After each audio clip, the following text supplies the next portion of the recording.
নমস্কার বন্ধুরা, কেমন আছেন সবাই? আশা করি ভালো আছেন। আমিও খুব ভালো আছি। চন্দ্রিকা লাইফস্টাইলের আরেকটি নতুন ব্লগে আপনাদেরকে অনেক অনেক স্বাগত জানাই। আজকের আমার ব্লগটা শুরু হচ্ছে বিকেল 4টা থেকে। তো সকালে এসেছিল একটা পার্সেল, তাই আমি ভাবলাম আজকে পার্সেল দিয়েই আপনাদের সঙ্গে ব্লগটা শুরু করি।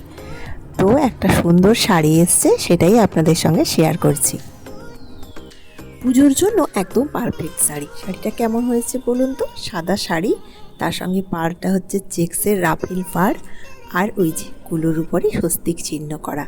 আমার তো খুব পছন্দ হয়েছে, তাই এখন দেখলাম যখন চোখে পড়লো আমি ভাবলাম একদম পুজোর জন্য নিয়ে নিই। যে কোনো পুজোর জন্য কিন্তু এই শাড়িটা একদম সুন্দর যাবে। আর এই যে গায়ে ফেলে দেখছি কেমন লাগছে বলুন তো? আমার তো দুর্দান্ত লেগেছে। আপনারা অবশ্যই আমাকে কমেন্ট করে জানাবেন কেমন হয়েছে।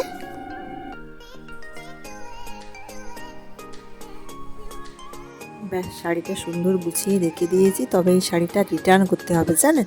অন্য একটা শাড়ি মানে এই রকম অন্য আরেকটা অর্ডার দেবো, এটাতে ব্লাউজ পিসটা কিন্তু মিসিং। তাই হোক, চলো ডিমটা গুছিয়ে রেখে দিলাম। হাজব্যান্ড সকালেই এনেছিল ডিমের ট্রেটা। আর এখন চলে এসেছি, বানাবো একটু পাস্তা। আর কালকে সকালের জন্য সবজি কেটে রাখছি, কারণ কালকে সকালে ছেলে স্কুল যাবে, টিফিন বানানোর ব্যাপার আছে, তাই জন্য। চলুন, প্রথমেই আমি কেটে নিচ্ছি সকালে যে মিক্স ভেজ বানাবো, ওই মিক্স ভেজের জন্য সব সবজিগুলো কেটে নিচ্ছি একটু ফুলকপি, একটু আলু, একটু ক্যাপসিকাম, আর কেটে নেব একটু গাজর। ব্যাস, কালকের মিক্সড ভেজটা বানানোর জন্য যত সবজিগুলো লাগবে সেগুলো কিন্তু কাটা শেষ হয়ে যাবে আমার এই গাজরটা কেটে নিলে।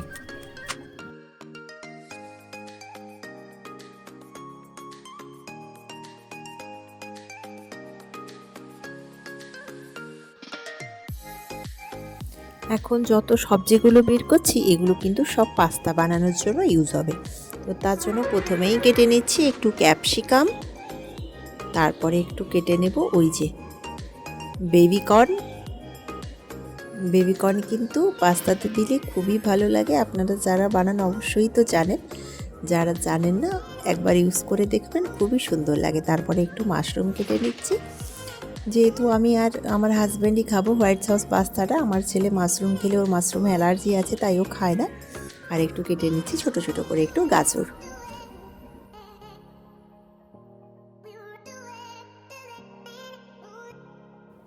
চলুন, পাস্তা বানানোর জন্য প্যান বসিয়ে তেল দিয়ে সব সবজিগুলো একটু প্রথমে ভেজে নিচ্ছি। আর এইদিকে আপনাদের সঙ্গে কথা বলতে বলতে আমার পাস্তাটাও পুরো সেদ্ধ হয়ে গেছে। তারপরে হোয়াইট সস পাস্তাটা বানাবো বলে বাটার দিয়ে দিয়েছি একটু ময়দা। তো ওইটাকে ভালো করে আমি একটু ভেজে নিয়ে 5 মিনিট মতো তারপরে ঢেলে দিলাম দুধ। ধনে পাতাটা কাটতে বাকি থেকে গেছিলো, আমার মনেও ছিল না, তার জন্য হাজব্যান্ডকে বললাম একটু কেটে দিল। তো তারপরে আমার মনে হলো যে না, একটু কম হয়ে যাচ্ছে বোধহয়, তাই জন্য নিজে আরেকবার করে কেটে নিলাম।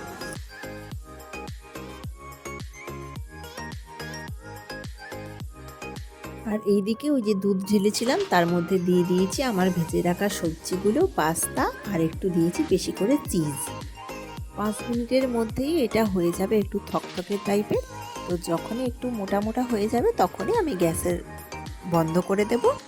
আর এইদিকে উল্টো দিকে বানিয়ে নিয়েছিলাম ছেলের জন্য একটু রেড সস পাস্তা, কারণ সস পাস্তা খেলেও ও কিন্তু হোয়াইট সস পাস্তা খেতে একদম ভালোবাসে। দেখ কেমন লাগছে। গরম আছে, হ্যাঁ আমি পাপার জন্য রেডি করি, ঠিক আছে?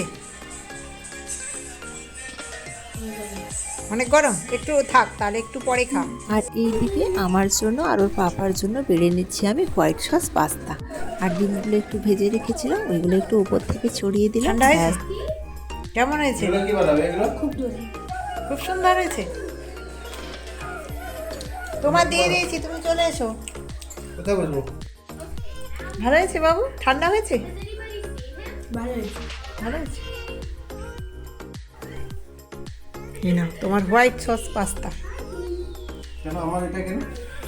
ও বাবু তো হোয়াইট সস পাস্তা খায় না, তার জন্য আমাদের হোয়াইট সস তার রেড সস। ও, কি টেস্ট আমি দেখি।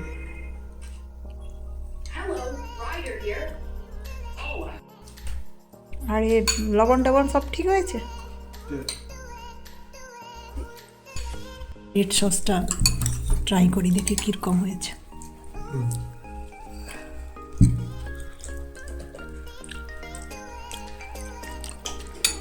মিষ্টি বেশি লাগছে।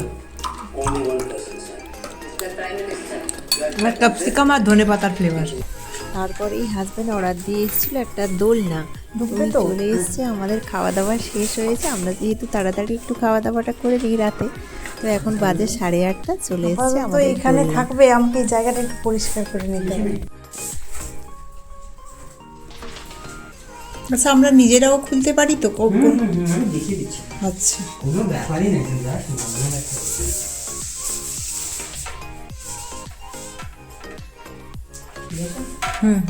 ঠিক আছে।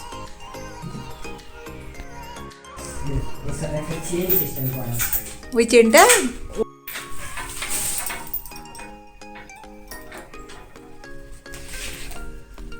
পলিথিন ম্যাম আপনি খুলে দেবেন? হ্যাঁ হ্যাঁ হ্যাঁ, ওগুলো আমি করে নেব। ঠিক আছে।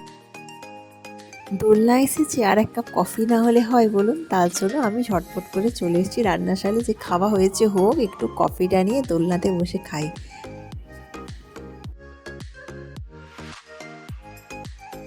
এখনও এই যে দোলনাতে লাগানো শোল টোলগুলো আছে, ওইগুলো কিছু খোলা হয়নি, কারণ ছেলের টিউশন আছে 8টা থেকে 10টা অবধি আমার ছেলের টিউশন হয়। তো টিউশন থেকে এলে তারপরেই সব খুলবো। ও এসে তো দেখবে একটু নতুন ব্যাপারটা, তাই আমি ভাবলাম যে আমি খুলে দিতে তো খুলে দিতে পারতাম, যে না, ও আসুক, তারপরে দেখুক, তারপরে খুলব। তাই হোক, চলুন বসে বসে চাটাও খেয়ে নিলাম, বেশ দুর্দান্ত লাগছে।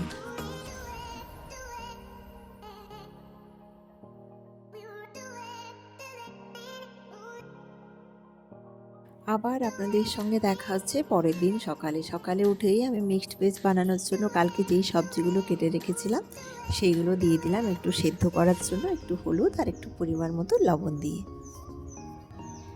অন্যদিকে আমি বসিয়ে দিয়েছিলাম কয়েকটা ডিম সিদ্ধ করতে। তো ওই ডিম সিদ্ধগুলো এখন ছাড়িয়ে নিয়েছি, জাস্ট কেটে দেবো ওর পাপাকে, আর ওকে দুজন খেয়ে নেবে। সকালে আমাকে সেই ভোর 5টা থেকে উঠতে হয়, জানেন তো, কারণ ছেলের স্কুল হচ্ছে সকাল 6টা 20-তে। তো 5টা থেকে উঠলে তবেই আমার খাবারগুলো বানানো, মানে ও যে টিফিনটা নিয়ে যাবে ওইটা বানানো কমপ্লিট হয়। তার জন্য অনেকটা সকালে উঠে আমি সব কাজগুলো, মানে যত সব রান্না বানানোর কাজগুলো আগে সব সেরে নিই। তো ডিমটাতে একটু দিয়ে দিয়েছি লবণ, এবার দিয়ে দিই ওদেরকে। তো ওই জন্য আমার প্রায় সকাল 6টার আগেই আমার সব রান্নাগুলো কমপ্লিট হয়ে যায়, জানেন তো।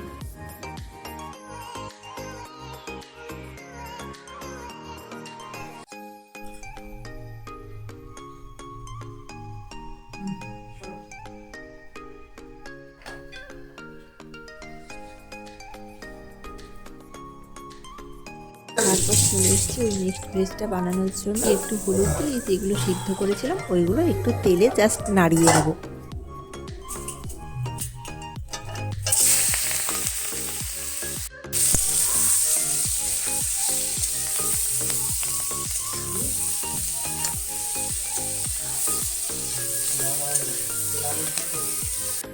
চলুন, আমার রান্নাটাও প্রায় কমপ্লিট হয়ে এসছে। এখন ছেলেকে ঝটপট করে টিফিনে ভরে দিয়ে ওকে স্কুল পাঠাই। তো চলুন, আজকের ভিডিওটা তাহলে আমি এখানেই শেষ করছি। আপনারা সকলে ভালো থাকবেন, সুস্থ থাকবেন, সাবধানে থাকবেন। ব্লগটা কেমন লাগলো অবশ্যই আমাকে একটা কমেন্ট করে জানাবেন। ভালো লাগলে প্লিজ একটা লাইক করে দেবেন। আর যারা যারা আমার ভিডিওটা নতুন দেখছেন তাদের কাছে আমার বিশেষ অনুরোধ, আমার চ্যানেলটাকে সাবস্ক্রাইব করে রাখার, পাশে থাকা বেল আইকনটা অবশ্যই প্রেস করে রাখবেন, যাতে আমি কোনো ভিডিও আপলোড দিলে নোটিফিকেশন সবার আগে আপনার কাছে পৌঁছে যায়। তো চলুন, সবাইকে আরেকটিবার সকলে ভালো থাকবেন, সুস্থ থাকবেন, সাবধানে থাকবেন। ব্লগটা ভালো লেগে থাকলে আপনারা একটু আপনাদের ফ্রেন্ড ফ্যামিলির সঙ্গে শেয়ার করে দেবেন। তবে চলুন, আজকের মতো তাহলে এই পর্যন্তই। আবার আপনাদের সঙ্গে খুব শিগগির দেখা হবে পরের একটা নতুন ব্লগে। তো আজকের মতো টাটা।